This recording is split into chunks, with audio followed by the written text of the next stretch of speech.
What's up everybody? Welcome back to the channel. Josh Helm here, and I am at the Alvarado Barndominium. So at this stage of the game, what we like to do is basically get all of our trades lined up.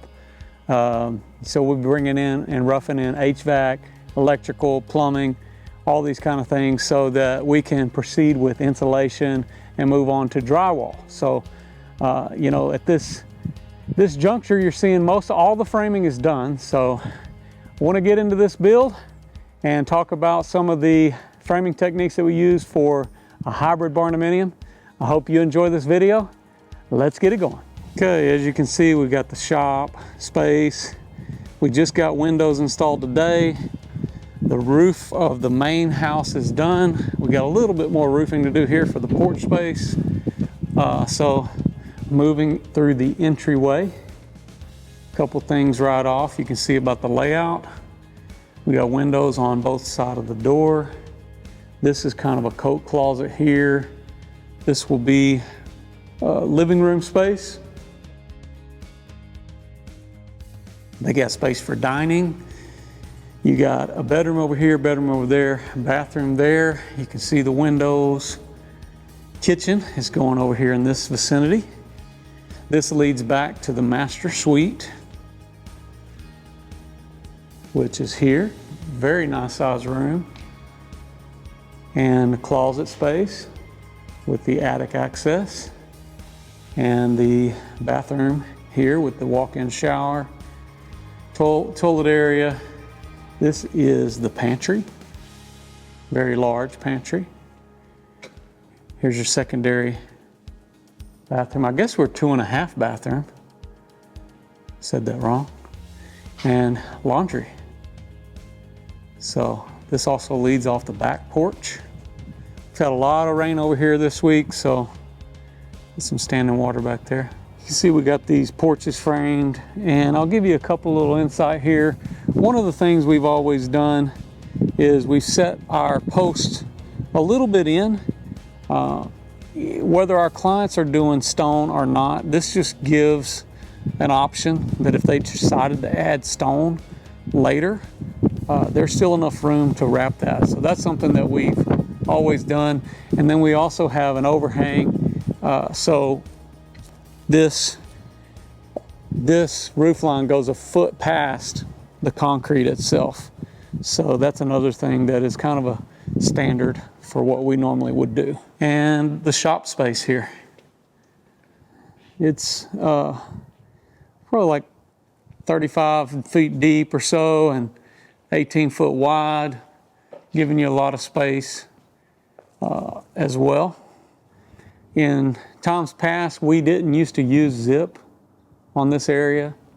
And a lot of times we were doing sheeting on these wall panels. I mean, for wall panels in this area, but we've actually started going to do sheetrock here in the later months because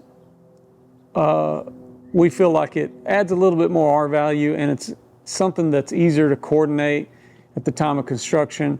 And the metal panels is just really, it's really not doing anything for us because it's we've got the zip with the thermal break already out here on this side.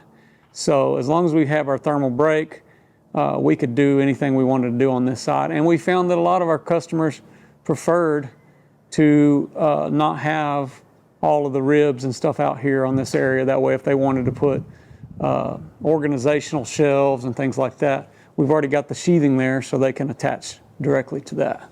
Okay, talking through some of the details on a build like this is somewhat just understanding our thought process and how we've put a lot of this stuff together. But first of all, this is your big common area. Now, sometimes there's misconceptions about how you can make a room like this work. So our main beam right here comes up and over and all the way over this way on each side, and you can see the other beams over here. So then the inner webbing of our purlins, which run across this way, that's all steel structure here. So all of the roof line is supported with the steel, with these heavy I-beams. And here's one in the wall right here. You can see these are thicker gauge steel that we're using here. Usually this is like 3/8 inch thick. And it comes up, hits those beams, comes all the way across. Now, this gives us a tremendous amount of support, and we're able to keep these in the wall. So you can see this gives us room. We can make passage here if we need to run electrical through there, or if we need to, as well as get a little bit of insulation there in between your steel and this wood frame, because we use a 2x6 studded wall. So interweaving this together, and you can see some of these shots that are attaching into these beams, which I recommend as opposed to trying to screw them in, because it's a nightmare doing that. And then as well, you can see how our fabricators have added additional horizontal strength at these connection points for those beams, which makes it even a lot stronger. Now, where we have these large open rooms and we have the sleeper studs, is what we call these wooden studs coming across for the ceiling. This not only is just for adding the sheetrock, this adds shear strength as well. So you've got shear strength that is from underneath, as well as the steel panel that's on the top that adds additional shear strength up there. In order for me to make a ceiling down here, we would have to have, number one, we'd have to have a beam come across, and we'd have to have larger ceiling joists in order to create a ceiling down here, which would cost additional money than using like a 2x4 to do our sleeper studs up on the top. But building it like this actually is better because we get additional shear strength. And by the time we get the sheetrock up there as well, and we'll add before we do that, we put our spray foam, which adds rigid strength. So we have closed cell foam that goes up there, and then we have our open cell that goes underneath that. So all of that together is a very, very strong, rigid shear strength that goes up there. And at the top here, we have made a couple of connection points coming all the way across. This is allowing us to put HVAC going from one side to the other. And it kind of gives it on the inside a little bit more of that gambrel feel to it once you trim and finish all this out with sheetrock. Now, a couple things to keep in mind when you're talking about fastening your sleeper studs to the purlins. We use a Tech screw. This is like a 2.5 inch coated Tech screw, and it's gray, and it's got this self tapper. So this is what we use to attach our sleeper studs. Usually gets a couple of screws at each juncture point, and this has been the best thing we've been able to use when it comes to the attaching. And we used to try to do that with going into these beams and stuff like that on the side, but I came to find that the guys were just spending a lot of extra time trying to drill into those beams because they're really thick. And so getting the Hilti gun and being able to shoot those shots into those beams is definitely much more beneficial. Now, some of the other key components that are advantageous of building a barndominium is the free span, especially like the way that we're building here with the steel. It creates this open space. Now, if you wanted to pay for upstairs storage, then you would pay the cost to put in additional structure here to support an upstairs, which wouldn't be that hard to do. But in this case, when you know, a lot of times you're making up your mind on how you're going to do your build. You may not want to spend a lot of extra money to create a lower ceiling in a space like this. So this is not a huge area. Now, it's big enough, but this is not like going to be a hot zone because, you know, you have this vaulted ceiling. There's nowhere for the air to go.